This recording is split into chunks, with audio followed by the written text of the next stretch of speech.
Guys, word reaching me is that Ashlee Jenae might have actually been dead before she and Joe McCann were actually separated into different rooms. I know she called the mom to tell her that they were arguing and they needed to be separated, but there's nothing about the mom talking to her after. And guess what? Word on the street is that Ashlee Jenae might have actually been poisoned. And people are claiming there's a hospital nurse acting as a whistleblower who is about to blow this whole case wide open. Baby, I sure hope y'all are seated. Look, if you're wondering why you aren't seeing every major news outlet in Tanzania or local bloggers and influencers deep diving into this case, you have to understand the terrifying reality of what it's like on the ground over there in Tanzania. To put it plainly, reporters and influencers have basically been forbidden from covering the Ashlee Jenae case, and that's why we're all relying on these anonymous whistleblowers. These people are literally risking everything to leak info because the government back there is not playing. If your name gets attached to spreading misinformation or harming the tourism industry, they don't just get a fine, they disappear. And if y'all think I'm kidding, look at the facts. Tanzania literally banned X, formerly Twitter, across the country a few months ago because it was the only place people were speaking the truth about what's going on there. Actually, during the recent elections, it was a complete nightmare because activists and journalists were being arrested, and some even went missing after being taken by police. We're talking about a place where the ruling party won with 98% of the vote, and anyone who questioned the win got hit with treason charges. Even UN experts have been sounding the alarm about enforced disappearances and horrible measures used to silence anyone who dares to speak up. So when people ask, why isn't the local media investigating the story or giving us any update? It's because they can't. In Tanzania, you have to have a government-issued license just to post content online now. And they will pull that license, or worse, in a heartbeat if you talk about things they want buried. They've even blocked international journalists from coming in to cover sensitive events, and it's a total media blackout down there. Come to think of it, is this something Joe knew when he took Ashlee to Zanzibar? Now, we know that Ashlee and Joe were arguing from the second they touched down at that villa, and it was never a happy engagement trip. It was a blowout from day one. And day one was April 4th, according to the press conference by the Director of Criminal Investigation. So they were fighting on 4th, 5th, 6th, 7th, and on 8th when the person in the neighboring villa said they had enough. We have also seen reports claiming that Joe was leaving Ashlee alone in the villa to go out and link up with local women, and this is why they were always fighting. But here's the thing.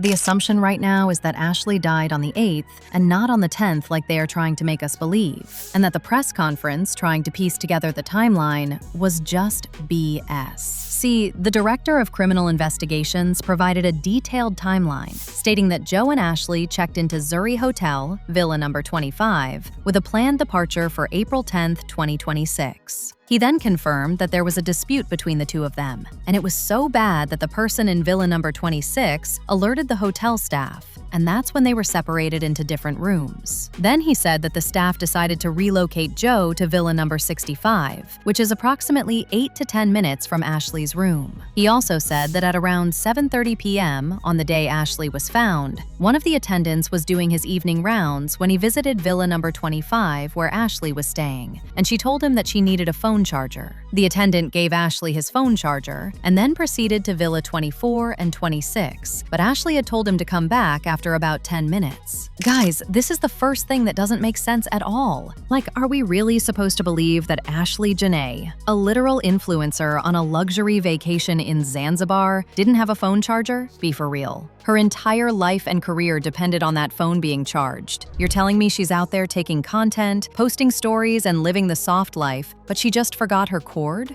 And also didn't have a power bank? It literally makes zero sense. And I know some people are trying to say maybe she didn't have it after they were separated into different villas, but the staff specifically said that Joe was the one who was moved to a different villa after their big blow-up. That means Ashlee stayed right where she was in the primary room with all her stuff. All her bags, her makeup, and definitely her chargers were right there with her. There is just no way on earth an influencer like that is sitting in a 5-star resort with a dead battery and no way to plug it in. It's suspicious, period. Plus, the hotel staff just happened to be walking around with his charger? Unless you're at the front desk specifically asking to borrow one, housekeeping or security isn't just walking the halls with extra charging cables draped over their shoulders like it's part of the uniform. Usually, if you forget your charger, you have to trek down to the front desk, hope they have a lost and found box and pray one of them actually works. Staff don't just carry those around while they're doing their rounds. Anyway, moving on. The report also said that the attendant went back after about 20 minutes. He knocked on the door, there was no answer, and all the lights were turned off. And that's when he used his key to access the villa and discovered Ashlee suspended from the internal wardrobe hanging rod using a bathrobe rope.